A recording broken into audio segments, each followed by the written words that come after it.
Back in the room meeting here. So welcome back, everybody. We're going to start the second half of our WisARP meeting, and I would like to introduce Scott Rogers with the West Central Wisconsin Rail Coalition out of Eau Claire. And at this time, I'll hand you the mic here, Scott. All right.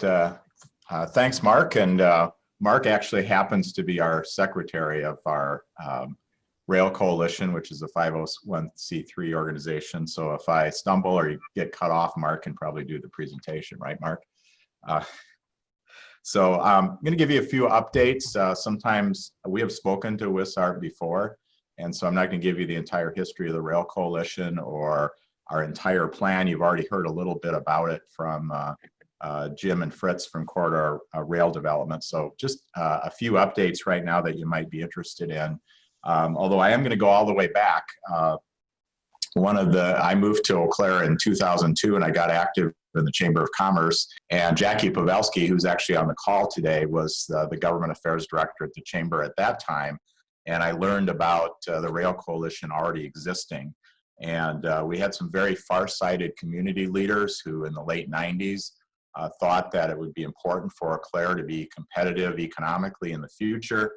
To have passenger rail service. And in fact, some of them have passed along. Just a few months ago, Ray Willoughby, who was president of Alliance Bank here, lost a battle with cancer, and we miss him very much. He was our treasurer.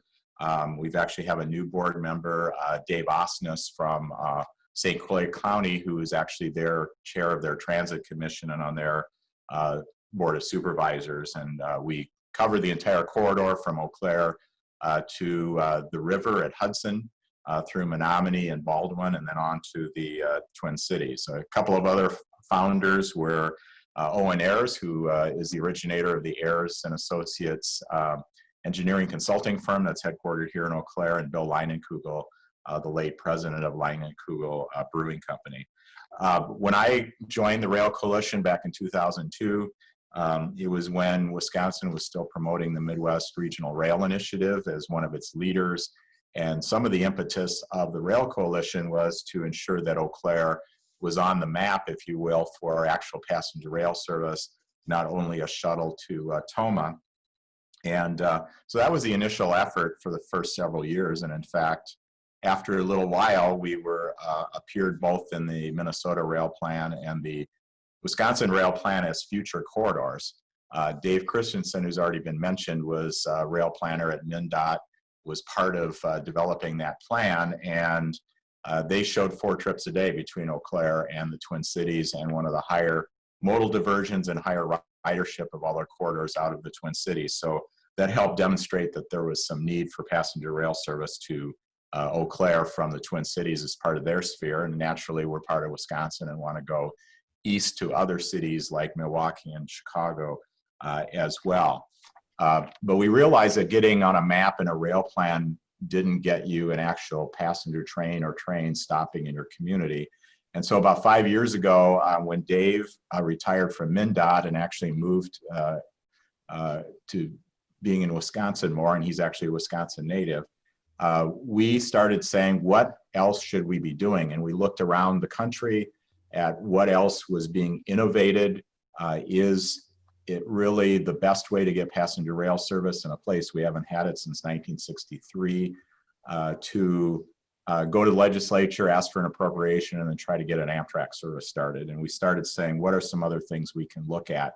And so we saw other things going around the country, the station development that was benefiting communities like Normal, Illinois, with high frequency service.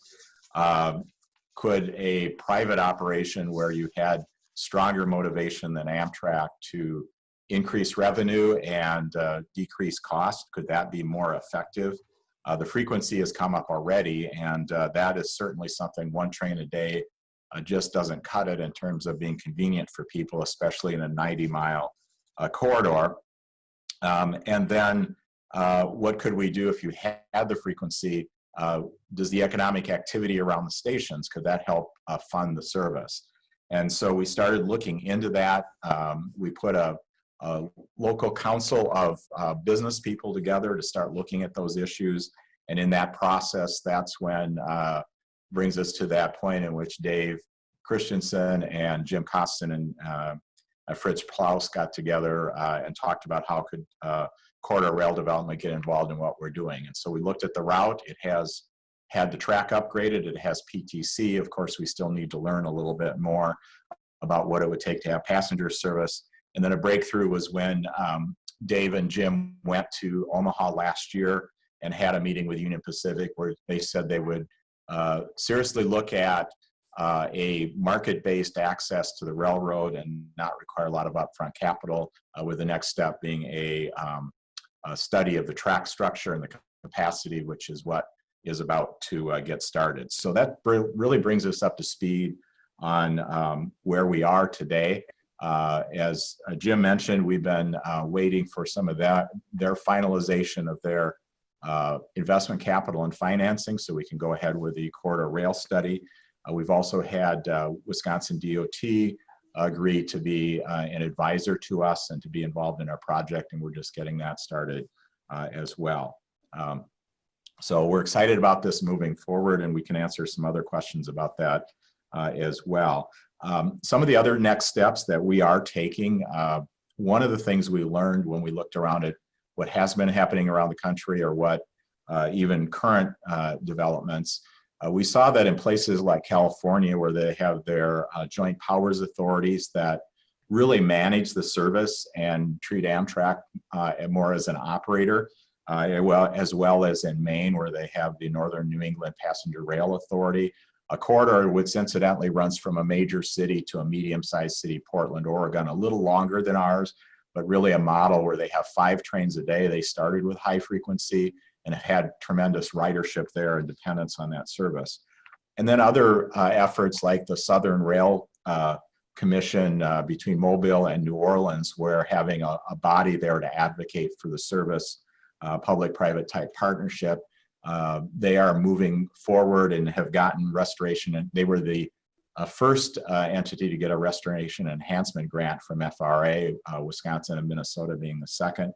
And then there's actually a commission being formed right now in Montana among several counties across southern Montana to try to restore service to places like Billings and Missoula. And we can see where some of those things have been successful or can help move things along. And so we have been actively talking to Eau Claire County, their county administrator. One of our board members is Jim Dunning, is on the county board. And they've been very interested in helping us assemble a multi-jurisdictional, probably with municipalities and counties along the corridor, to help represent the public side of this, move things along. Even though we think there's a private opportunity here, we do think we would still want to be pursuing federal grants like CRISI or particularly the Restoration Enhancement Grant to try to get service started. And so there's been a lot of interest in that, and that's one of the next things that we are working very hard on, is get some kind of corridor commission started.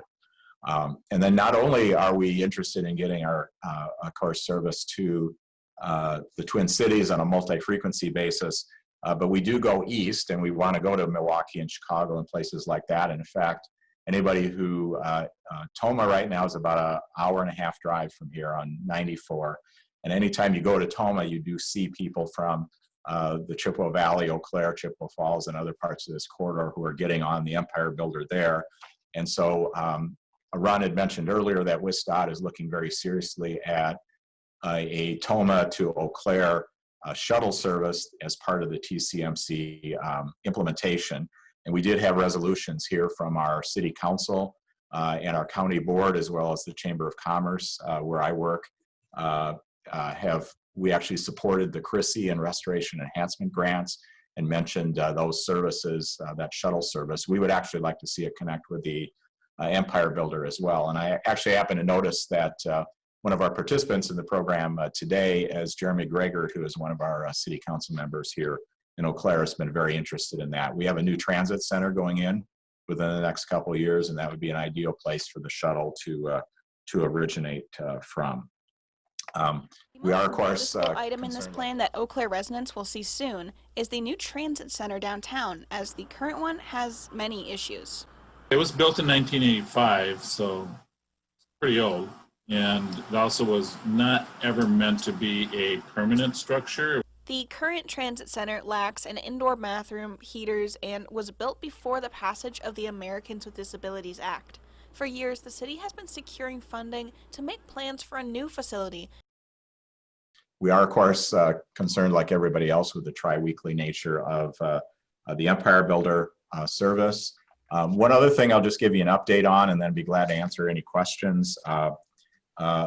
A sort of successor organization to the Midwest Regional Rail Initiative is the Midwest Interstate Passenger Rail Commission, and that's a joint commission appointed by, it's actually a membership among the governments, and the members of that commission are appointed by the legislatures and governors of the various states. And I was fortunate last year to be appointed, recommended by Craig Thompson, the Secretary of Transportation, and appointed by the governor to be the private sector representative from Wisconsin on that commission.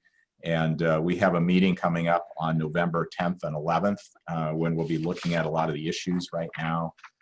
That's a very bipartisan commission, and it's an interesting commission because it not only includes the operators of Amtrak corridor services like Wisconsin, Illinois, and Michigan, and Missouri, but also states like Kansas and North Dakota, in which some of their commissioners are very active Republican legislators who are very concerned about their train services in those states, not only the long distance services, but additional expansions to places like Wichita. And that organization has weighed in very strongly with Congress about the need to reverse the tri-weekly and go back to daily services, and to have long-term transportation funding for passenger rail service. At the meeting, which is going to be a Zoom meeting, it'll be my third trip to Michigan that I didn't go to Michigan in the last few weeks. We had a chance to speak to the Midwest Rail Conference, some of you might have participated in, that's run by a couple of the universities in Michigan. And then a week ago, we had a chance to, some of you probably listened in on the Michigan Association of Railroad Passengers meeting, where Gene Skorupowski, who really built the California Capital Corridor, and talked about frequency and reliability being important there, and then moved on to Brightline. And looked at, I had actually asked him a question, which kind of brings us back to what we want to do here on this corridor. And that is, when you have that frequency, one of the other benefits is the economic activity around the train station is much greater than if you just had one train a day. You have all those riders. And we see organizations like Brightline, where their actual primary profit motive is to develop real estate around the stations and the economic activity.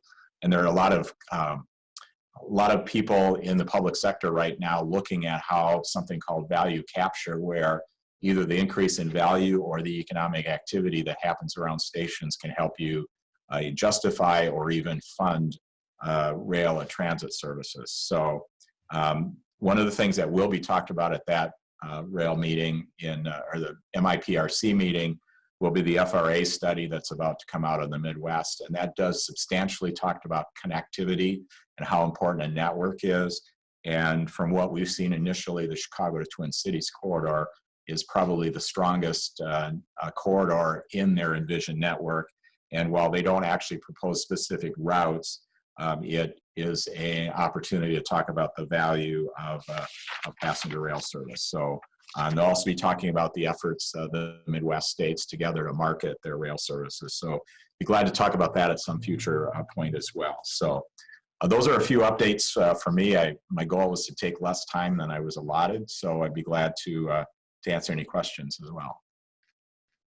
Thanks, Scott. I do have one question that came in the chat box. This was originally intended for Jim Costin, but this is from Bill Draves. He basically wanted to know, with the Eau Claire to St. Paul service starting, would there need to be a total overhaul of Westminster Junction? Any comments? Yeah, I think for those of you that don't know what that is, one of the things that we have that's fortunate is that the UP has put a lot of investment in this route. And if you just go by the track, you can see that, and they put PTC in, new signaling. There is a junction, I think Jim Costin mentioned it, just east of St. Paul Union Depot, where the Union Pacific crosses the CP and the BNSF at grade. And until PSR and some of the downturn in freight traffic, that was seeing 100 movements a day across that. I understand one of UP's motivations for having a passenger rail service and the fact that there might be public funding involved is that they would like to see that addressed at some point. And there are various options to doing that go as high as $100 million, but it is something that would benefit all of the railroads there in terms of traffic flow. The Ramsey County Regional Rail Authority, which owns Union Depot, has an East Metro capacity study that they've done, and they've identified that as something they want to see happen. So this is kind of a long answer of we're not entirely sure. We do think it needs to be addressed. Whether it has to be addressed for 3 or 4 trips a day and whether there can be some kind of accommodation to work around that is something that we would be looking at with HDR and others to see what could be done. It's actually not far from downtown St. Paul, so there are even options that could be looked at, like going directly to Minneapolis instead of St. Paul. That would involve another railroad, however, which wouldn't include crossing Westminster Junction. Could you stop short of Westminster Junction and shuttle people temporarily until you get that addressed? Or are there ways to do some interim improvements? Any comment on Westminster Junction, Jim Costin, or not? We've had discussions with the Union Pacific. There seems, and Dave Christensen has been involved with these as well. There's a growing consensus that it needs to be done, that it isn't going to be one railroad that's going to take it on. It needs to be the Union Pacific, the Canadian Pacific, and the Burlington Northern Santa Fe. The Ramsey County has an interest. There ought to be an opportunity for FRA grant available. If it's going to be done on a project basis with an attribution of capital contributions based upon use, etc. There's a path to get this done. Everyone is willing to contribute. Everyone knows it's a problem. It's as antiquated horse and buggy railroading as you can get. You get an absolute stop, hand-thrown switches. From the time we started getting involved with this several years ago, it looks as though there is much more of a growing consensus amongst half a dozen different entities that it needs to get remedied. The place is extraordinarily busy, not only because the railroads are carrying more traffic in absolute terms than they were at the so-called peak of the glory days of railroading, but Westminster is problematic because the whole thing is located on a steep grade that terminates in a Y right next to the Mississippi River, so that all movements through Westminster are very slow. Trains going uphill are slow because they're climbing, and freight trains are very big these days, very long. And trains coming down the hill are very slow because they're in braking mode, and if they are not totally under control, they can spill on the tight curves at the bottom where the tracks from Minneapolis join the tracks coming along the Mississippi River. In addition, the Westminster solution must take place in the form of a tunnel.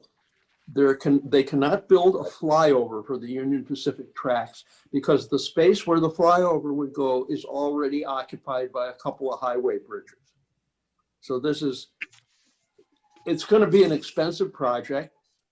Everybody knows it has to be done because railroad traffic is growing. Even if the passenger trains were not added to the mix, the extreme increase in freight traffic and in freight train length would dictate there has to be some kind of a grade separation at Westminster.